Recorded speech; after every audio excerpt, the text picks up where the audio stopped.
నీతి కథలలో మనం ఈరోజు మంచితనం కథ తెలుసుకుందాం. ఎక్కడి కరెంటు తీగో తగిలి ఒక కోతికి వెనుక 2 కాళ్ళు కాలిపోయాయి. అది ఎక్కడికి తిరగలేక ఒక చెట్టు పైకి ఎలాగో ఎక్కి జీవిస్తుంది. కానీ అది ఆహారం సంపాదించుకోలేక సరిగ్గా తినక చిక్కిపోతూ వచ్చింది. అదే చెట్టుపై 2 కాకులు గూడు కట్టుకొని చిన్న పిల్లలతో జీవిస్తున్నాయి. ఎగరలేక, ఆహారం లేక అలా రోజుల తరబడి కొమ్మపై కూర్చుని చిక్కిపోతున్న కోతిపై కాకులకు జాలి కలిగింది. ఎక్కడ్నుంచో కాకులు రకరకాల పండ్లు, ఏవేవో పదార్థాలు ముక్కులతో పట్టుకొచ్చి కోతికి అందించేవి.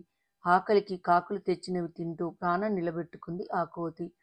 కాకులపై కోతికి గౌరవం పెరిగింది. కాకులు బయటకు వెళ్ళేటప్పుడు మా పిల్లల్ని కాస్త చూస్తుండు కోతి బావా అని చెప్పేవి. కోతి కాకి పిల్లల్ని కంటికి రెప్పలా చూస్తూ ఎక్కడికి కదిలేది కాదు. ఒకరోజు అదే చెట్టు కింద ఉన్న పుట్టలోని పాము కాకులు లేని వేళ గూటిలోకి వచ్చి కాకి పిల్లల్ని తినాలని నెమ్మదిగా చెట్టు ఎక్కింది. పాము కాకి గూడు వద్దకు రావడం గమనించిన కోతి వెంటనే తన ముందు కాళ్ళతో పాము తోక పట్టుకొని లాగేసింది. కోతి పాము తోక పట్టుకొని తలకిందులుగా వేలాడదీసింది. పాము గిజగిజా కొట్టుకుంటుంది. ఇంతలో కాకులు వచ్చి దాన్ని ముక్కుతో పొడిచి చంపాయి. కోతి తన పిల్లల్ని కాపాడినందుకు కాకులు మరింత ఆహారం తెచ్చి కృతజ్ఞతను తెలుపుకున్నాయి. మీ మంచితనం ముందు నా సహాయం తక్కువే అంది కోతి ఆ కాకులకు 2 చేతులు ఎత్తి నమస్కరిస్తూ. పిల్లలు చూశారుగా, ఎప్పుడైనా మంచితనం ఎన్నటికైనా అక్కరికొస్తుంది.